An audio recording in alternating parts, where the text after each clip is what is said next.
Alam mo guys, nandito na naman tayo at ito guys pag-usapan lang natin itong patungkol kay Unggoy Nana, kasi itong si Unggoy Nana nababash ngayon dahil nga sa kanyang sinabi na sa kanyang kabubuhan nga na sabihin ba naman niya na bias daw ang prosecution. Natural bias talaga yun, kaya nga prosecution. Alam nga naman siya ay pumanig sa parehas. Bakit pa siya naging prosecution? Kung may pagtatanggol din niya yung kalaban niya, di ba? Sobrang kabubuhan naman ito ni Unggoy Nanang ito. Pero guys, ganun pa man, bagamat sobrang bobo itong si Unggoy Nana, pero na-realize ko guys, at naiintindihan ko kung saan siya nang gagaling at ano ang kanyang pinaguhugutan. Ito, pakinggan yung mabuti, Ang pinaguhugutan pala nitong si Unggoy Nana, kasi nga naman, bias ang prosecution at sa tingin niya ay napaka-unfair yun sapagkat ang tingin niya ngayon sa depensa na talaga namang totoo naman ay hindi bias. Ibig sabihin, fair nga naman ang depensa itong si Binluan ba yun? Si Binluan? Itong OJT na abogado ni Inday Sayad, no? Fair nga naman yun, guys. So, nakita ko rin ang aking pinag-iisip at binabalikan yung ating pinapanood kagabi na impeachment trial. Isip-isip ko, oo nga naman.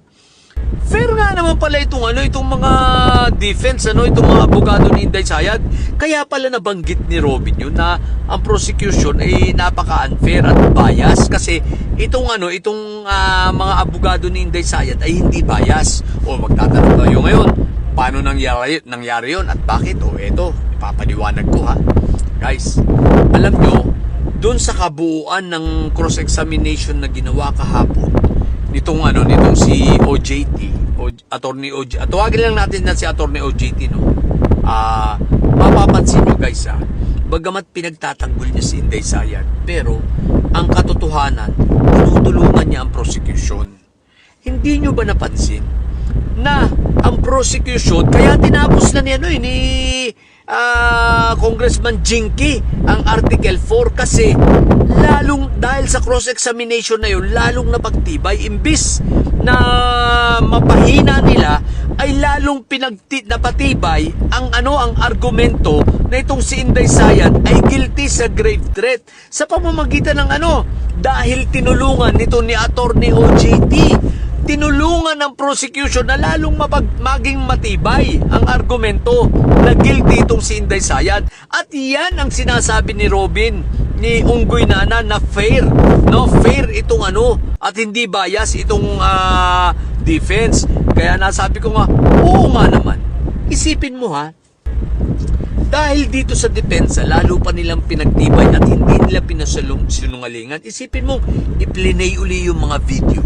At pagka-play ng video, nakita natin na hindi nila itinanggi na si Inday Sayad ay nagsisinungaling. At pagkos talagang sinabi pa nila, pinakita pa, haba pa ng video na si Inday Sayad ay gustong kunin ang pugutan ng ulo. Si PBBM. At eto pa, ang maganda di ba't ang argumento ng prosecution, sabi itong si Sayad talagang may tendency ito na hindi lang may saltik, may sira talaga ang ulo. Tsaka ito ay talagang nanununtok pag nanununtok pag gusto niya, pero kailangan maraming bodyguard. Ibig sabihin, may Sayad talaga at may saltik talaga si Inday Sayad. At ito ngayon ay hindi itinanggi ng prosecution. Prosecution ng depensa nila Attorney OJT, bagkus pinagtibay pa. Anong ginawa? Nagpalabas ng video habang nanununtok si Inday Sayad. Ang sabi ba naman, yan ba yung sinasabi mo? Syempre, ang sagot ni Attorney Matibag, yan na nga yun.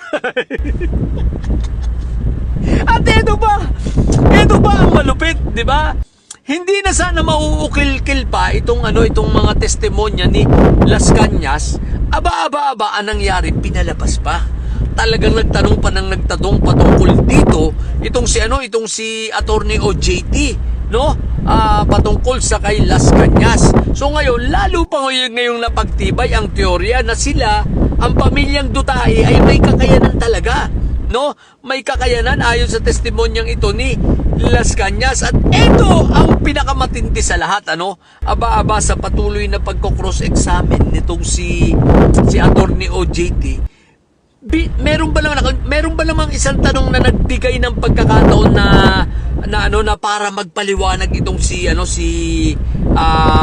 Attorney Matibag na i-elaborate pa niya kung bakit si Inday Sayad ay nagkakaroon na ng pagkakasala na grave threat, no? At hindi kinakailangan lang na kailangan may mga assassin, walang ganun, kundi mismo yung kanyang demeanor, yung kanyang action, talagang siya ay nagkakasala na ng grave threat. At ito ay nagkaroon ng pagkakataon si Attorney Matibag na isalaysay yun dahil sa tanong nitong si Attorney OJT, na alam ni Attorney OJT na yun ang isasagot malamang nitong si Attorney Matibag.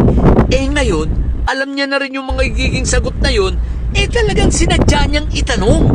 Para sa ganon, lalo pang malaman ng taong bayan, lalo pang malaman ng mga senator judges na talagang guilty itong si Inday Sayad pagdating sa grave threat. So sa madaling salita, kaya nga 'di ba?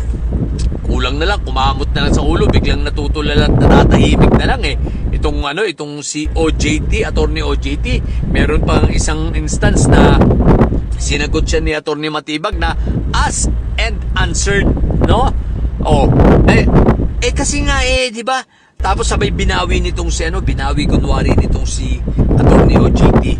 So sa madaling salita, para pabilisin natin ang kwento, guys, tinulungan nitong OJT, Attorney OJT, ang prosecution na lalo pang maging matibay ang argumento na si Inday Sayad nga ay guilty sa pagbabanta sa Pangulo, pagbabanta sa First Lady, pagbabanta kay former Speaker Martin Romualdez, at ito ay kanyang gawain talaga. Ito ay pinagtibay ng video ang ipreresenta nila, maging ang video ng panununtok ni Inday Sayad, di ba? Ito ay lalong nagpatibay at hindi nila itinanggi ang insidente yun, bagkus binigyan pa nila lalo ng narration nitong si Attorney OJT, di ba? Binigyan niya ng mga senaryo pa, di ba? So kaya nakakatuwa ang pangyayaring ito. Talagang fair ang defense dito. Kaya tama si Unggoy Nana, hindi bias ang depensa, bagkus ay fair. Dahil bakit?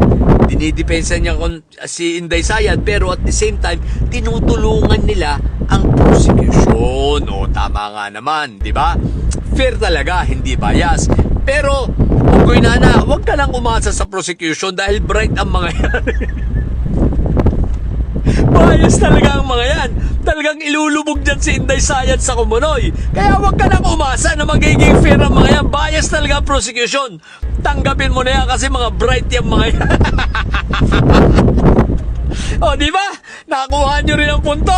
So talagang kaya dapat palakpakan natin to si Attorney OJT dahil sa kanya, lalo pang nabaon nito si Inday Sayad. Kaya Attorney OJT, mag-iingat kapag uwi ni Inday Sayad, malamang sasampalin. Hindi ka lang babatuhin ng laptop doon, sasampalin ka pa ng laptop.